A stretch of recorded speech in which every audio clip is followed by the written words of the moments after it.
की आज आपल्याला यानंतरचा पुढचा पोर्शन बघायचा आहे की क्वेश्चन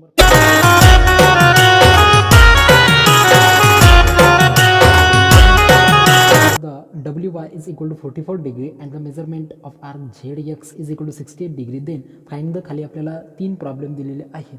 त्याच्यापैकी तिन्ही प्रॉब्लेम पैकी पहिले 2 प्रॉब्लेम आपल्याला 2-2 मार्कासाठी विचारला जाऊ शकतात आणि तो तिसरा नंबरचा प्रॉब्लेम हा 3 मार्कासाठी विचारला जाऊ शकतो. तर डायग्राममध्ये काय म्हणते तो बघून घेऊया. तर डायग्राम त्यांना अशा पद्धतीत आपण तिथे म्हणू शकतो की एक असा एक सर्कल दिलेला आहे. क्वेश्चन नंबर 15 आहे. ओके, आपण याच्या अगोदरच्या पार्टमध्ये 14पर्यंत आलो होतो. सध्या प्रॉब्लेम सेट थर्ड बघून राहिलो सर्कलचा. याच्यामध्ये अशा पद्धतीत हा W आहे, हा X, हा Z आणि हा Y आणि इसको बोलेंगे T. ओके, और यहाँ पे सेंटर आएगा सर्कल का. तर याच्यामध्ये अगोदर गिवन दॅटमध्ये काय म्हणतोय पहा की गिवन दॅटमध्ये the measurement of that is the arc WY is equal to 44 degree आणि त्यानंतर measurement of arc that is the ZX is equal to 68 degree. Then आपल्याला काय काय फाइंड आउट करायचं आहे. देन फर्स्ट नंबरला आपल्याला फाइंड आउट करायचं आहे की that is the find the angle ZTX find out करायचं आहे. सेकंड नंबरला आपल्याला सेकंड नंबरचा WT इज इक्वल टू 4.8 आहे. त्यानंतर TX आपल्याला मी एकदा टाकून घेतो पूर्ण. चलो ओके, मी सगळं एकदा टाकून घेतलेलं आहे. बाकी तितकाच आपला वेळ वाचतो. तर इथे पहिल्यांदाच आपल्याला जे दिलेले तर सोल्युशनमध्ये आपण म्हणू शकतो. सोल्युशनमध्ये फर्स्ट नंबरला आपल्याला काढायचं आहे की अँगल ZTX किती असेल हे आपल्याला काढायचं आहे. ओके, तर आपल्याला इथे माहिती आहे चांगल्या पद्धतीत मी तर म्हणू शकतो की डायग्रामकडे जर का नीट बघितलं तर कॉड आता ZTX पहा की ZTX जर का बघितला तर ZTX हा आपल्याला ZX या कॉडचा आणि त्याच्यापेक्षा आपल्याला की आपण म्हणू शकतो इंटरनल डिव्हिजन ऑफ कॉडचा थेरम आपण तिथं अप्लाय करू शकतो. तर आपल्याला ZTX काढायचं आहे. तर ZTX काढण्यासाठी मला काय करणे इथे की इंटरनल डिव्हिजन ऑफ कॉड झालेलं आहे म्हटल्यानंतर इथे मला WY आणि त्यानंतर ZX या दोन्ही आर्कची बेरीज करून त्यांची हाफ करणं आहे. म्हणजे मला हे दोन अँगल भेटून जाईल. जितका अँगल ZTX असणार आहे झूम जितका अँगल ZTX असणार आहे तितकाच अँगल WTY असणार आहे. ओके, चलो, तर म्हणून मी तर म्हणू शकतो की दॅट इज द कॉड WX and that is the YZ intersect internally at point T. Okay, T म्हणा. ओके, त्यानंतर पुढे गेल्यानंतर अँगल ZTX काढण्यासाठी मला इथं काय म्हणणं आहे half of measurement of arc कोणती घेणे मला YW म्हणा प्लसमध्ये आपण म्हणू शकतो की half of measurement of arc that is the ZX. तुम्ही हा हाफ इथं डायरेक्ट कॉमन घेऊ शकत होते सुरुवातीला, पण मी मुद्दा म्हणून घेतला तर याला आपण असं म्हणू शकतो measurement of arc that is the YW प्लसमध्ये measurement of arc that is the ZX. या दोघांची जर बेरीज केली आपण तर या बेरीज आपल्याला यांनी वरीच गिवन दॅटमध्ये याचं आपल्याला देऊन ठेवलेले आहेत व्हॅल्यू. ही एक व्हॅल्यू आणि ही एक व्हॅल्यू टाकून द्या. हाफ आणि त्यानंतर पुढे गेल्यानंतर 45 डिग्री याची व्हॅल्यू दिलेली प्लसमध्ये ZXची व्हॅल्यू मला 68 डिग्री दिलेली. दोघांची जर बेरीज केली तर हाफ बाहेर आहेच. बेरीज केल्यानंतर त्याला मल्टिप्लायमध्ये 112 भेटून जाईल. Get cancel. किती उरला दॅट इज द 56 डिग्री. म्हटल्यानंतर अँगल मला ZTX किती भेटला 56 degree by internal division of कॉड. ओके, इंटरनल डिव्हिजन ऑफ कॉड. कोण काही शंका नसेलच याच्यामध्ये.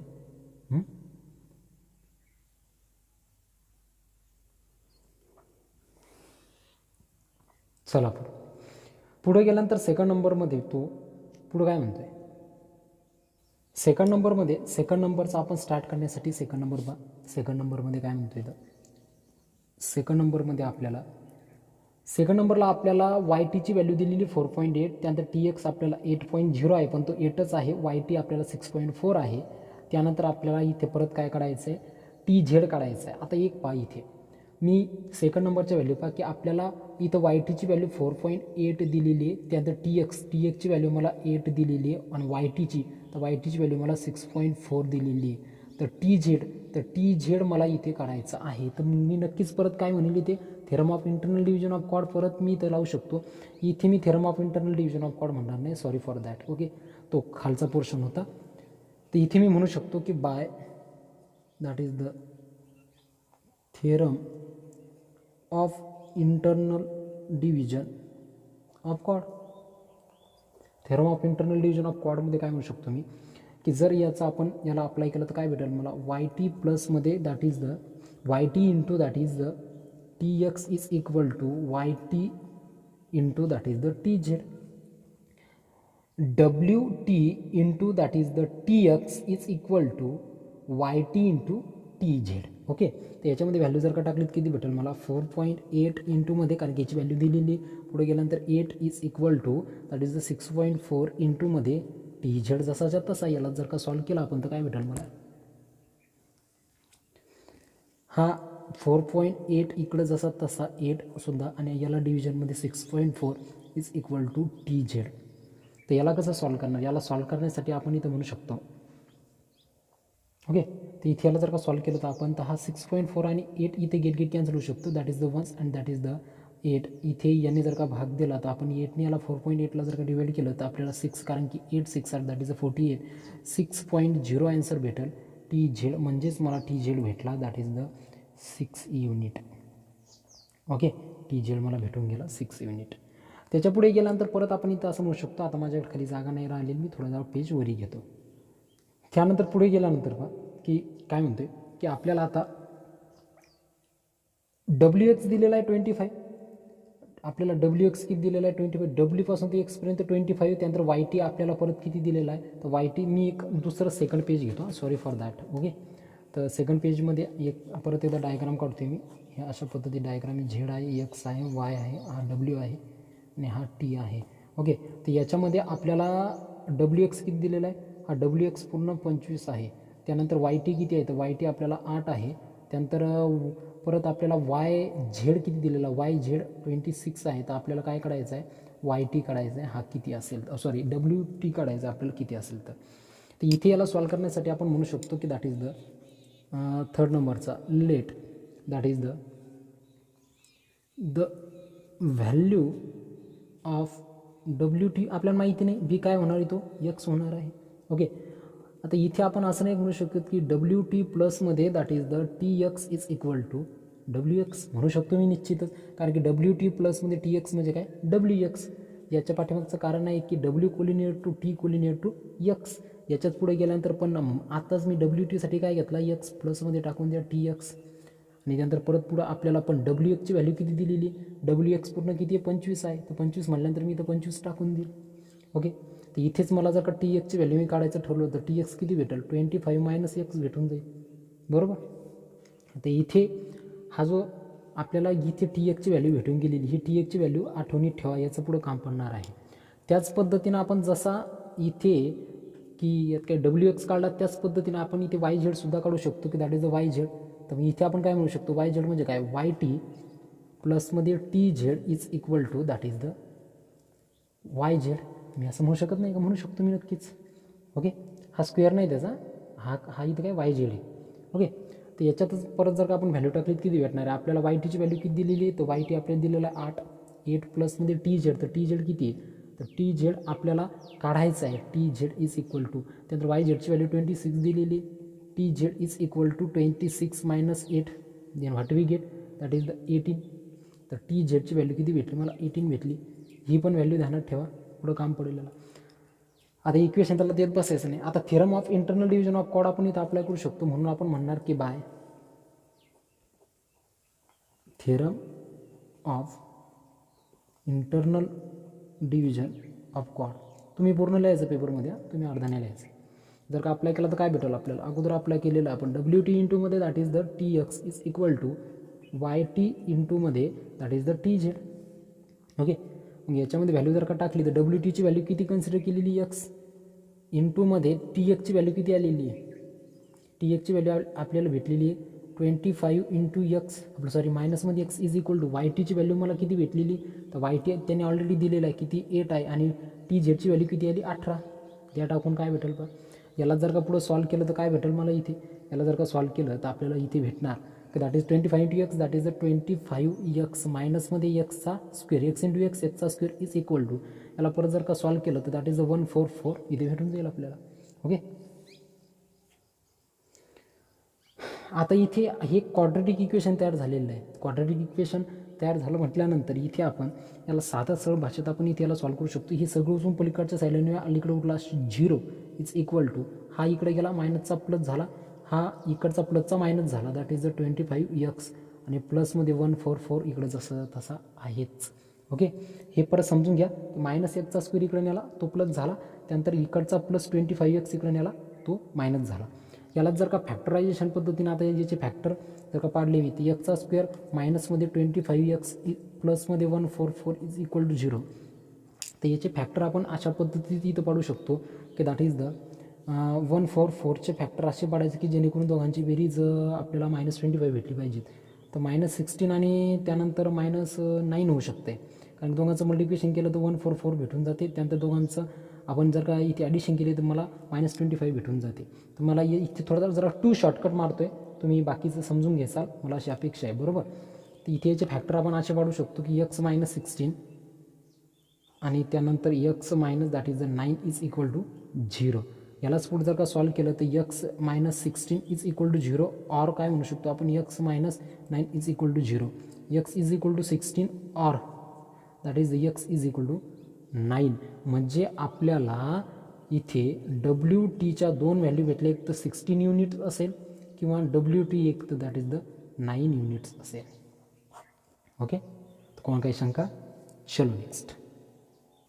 बाकी यानंतरचा समोरचा क्वेश्चन 60 नंबरचा, याच्यामध्ये सुद्धा आपल्याला 3 असे तिथे काढायला सांगितलेले कंडिशन दिलेले आहेत. आता मी प्रॉब्लेम टाकत बसत नाही, मी डायरेक्ट स्टेप बाय स्टेप जी कंडिशन दिलेली ती तिथं आपण घेऊया. दॅट इज द, मी इकड साईडला एकदा डायग्राम काढून घेतो तुम्हाला समजण्यासाठी.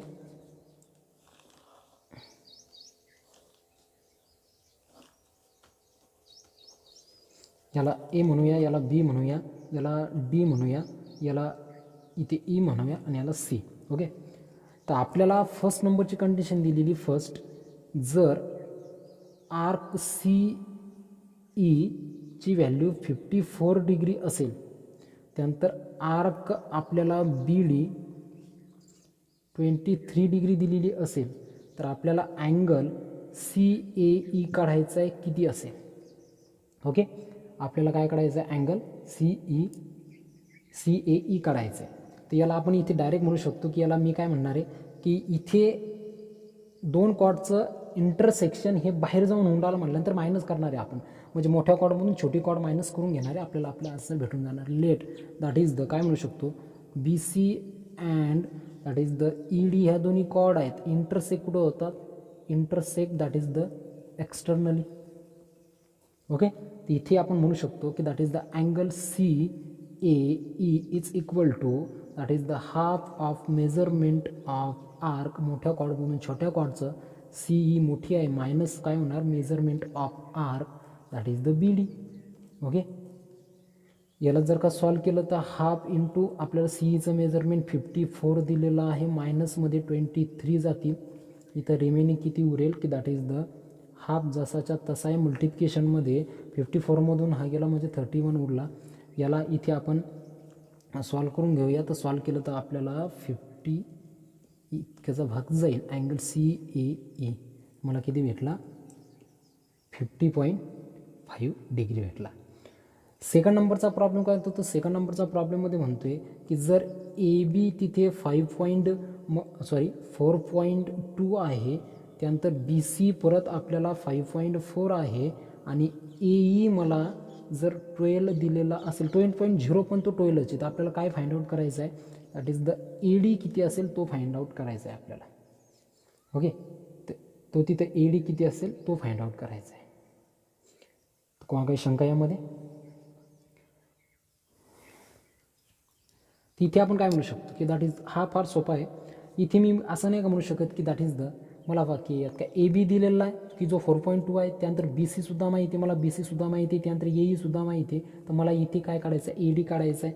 तर मी theorem of external division of chord इथे डायरेक्ट अप्लाय करणार आहे, पण तत्पूर्वी मला इथे ए सीची व्हॅल्यू माहिती पाहिजे. तर इथे ए सीची व्हॅल्यू काढण्यासाठी मी इथं काय म्हणू शकतो की मला ए सीची व्हॅल्यू जर मला माहिती नसेल तर मग मी काहीच नाही काढू शकत. अगोदर ए सी इज इक्वल टू काय म्हणू शकतो मी की ए सी म्हणजे काय की that is the A B प्लसमध्ये that is the B C, जो ऑलरेडी 4.2 प्लसमध्ये दॅट इज द 5.4. तर मला ए बीची व्हॅल्यू दिलेली आणि त्यानंतर बी सीची व्हॅल्यू दिलेली, म्हणजे मला हा किती भेटून गेला, हा 4.2, हा म्हणजे 9 आणि हा इकडचा 6. तर मला ए सी किती भेटला, 9.6 युनिट्स भेटला. ओके, नाव मी काय म्हणू शकतो की by theorem of external division of chord जर अप्लाय केलं तर काय भेटेल मला, ए बी इंटूमध्ये that is the A C is equal to A D इंटूमध्ये that is the A E, मला भेटून जाईल. बरोबर. मग याच्यामध्ये जर का व्हॅल्यू टाकली तर ए बीची व्हॅल्यू किती भेटलेली, 9.6 इंटूमध्ये ए सी. तर ए सी मला तिथे सॉरी की इथे ए सी व्हॅल्यू 9.6 आहे, त्यानंतर ए बी मला किती दिलेला 4.2 समजून घ्या. त्यानंतर ए डी, तर मला ए डी काढायचं आहे जसं तसा इंटूमध्ये ए ई. तर ए ईची व्हॅल्यू किती दिलेली आहे, 12 दिलेली. 9.6 इंटूमध्ये 4.2 divided by that is the 12 is equal to A D. जर आपण याला सॉल्व केलं तर याला सॉल्व केल्यानंतर आता हे तुम्ही तिथे सॉल्व करून घ्या. फार सोपं आहे याला की यात काय फ्रॅक्शनमध्ये याला अगोदर कट करून घ्यायचे, पॉईंटचे प्रॉब्लेम आहेत. ओके, तर याला सॉल्व करून जर का घेतला आपण तर आपल्याला भेटून जाईल 3 दॅट इज द 36 युनिट म्हणजे ए डी मला भेटून जाईल. ओके, हा भेटला मला ए डी. याला सॉल्व करून घ्यायचा. थर्ड नंबरचा जर का बघितला आपण तर थर्ड नंबरचामध्ये मला ए बी किती म्हणतो आहे 3.6 दिलेला आहे, ए सी किती दिलेला आहे that is the 9.0, A D is equal to 5.4 आणि त्यानंतर आपल्याला काय फाइंड करा म्हणतो आहे that is the A E find out करा म्हणतो आहे. ओके, तर इथे आपण म्हणू शकतो की ए बी, आता इथे सुद्धा आपण theorem of external division of chord लावणार. मी डायरेक्टली इथे अगोदर अप्लाय करून बघतो, बघूया जमते का. तर A C is equal to A D इंटूमध्ये that is the A, theorem of internal division of chord माहीत नसेल तर अगोदरची व्हिडिओ जाऊन बघून घ्यायचा. ओके, तर काय म्हणणार आपण की आपली ए बीची व्हॅल्यू 3.6 इंटूमध्ये ए सीची व्हॅल्यू 9 इज इक्वल टू आपल्याला ए डीची व्हॅल्यू 5.4 इंटूमध्ये ए ई आपल्याला काढायचं आहे. परत 3.6 इंटूमध्ये 9 divided by 5.4 is equal to A E. याला जर का सॉल्व करून घेतलं तर आपल्याला इथे आन्सर भेटून जाईल 6 unit is equal to A E.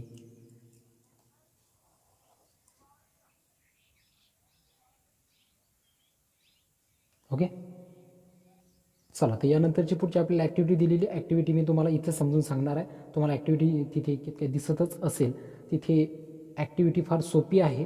सोपी म्हणजे मी डायरेक्ट बॉक्स फिलअप करून देणार आहे. बॉक्स तुम्ही ती बघून घेसाल, फार सोपी आहे, काहीच नाही. त्याच्यामध्ये इन्स्क्राइब्ड अँगल थेरम वापरलेला आहे, परत त्यांनी इन्स्क्राइब्ड अँगल थेरम वापरलेला आहे. पहा की काय म्हणतोय की तिथे सगळ्यात अगोदर आपल्याला त्यांनी तिथे गिवनमध्ये काय दिलेलं आहे, तर गिवनमध्ये आपल्याला chord E F is a parallel to the chord G H म्हणतोय. ओके, तर कॉर्ड काय म्हणतोय, जी एच म्हणतोय. तर त्यानंतर आपल्याला टू प्रूसाठी काय म्हणतोय, तर टू प्रू आपल्याला करायचं आहे कॉर्ड, त्यानंतर E G is a congruent to the chord that is the F, काय एफ एच. थोडंसं कन्स्ट्रक्शन करून घेऊया. Draw the segment that is the G F. त्यानंतर प्रूफमध्ये पहा की पहिलं स्टेटमेंट आलेलं आहे की angle E F G is equal to angle F G H.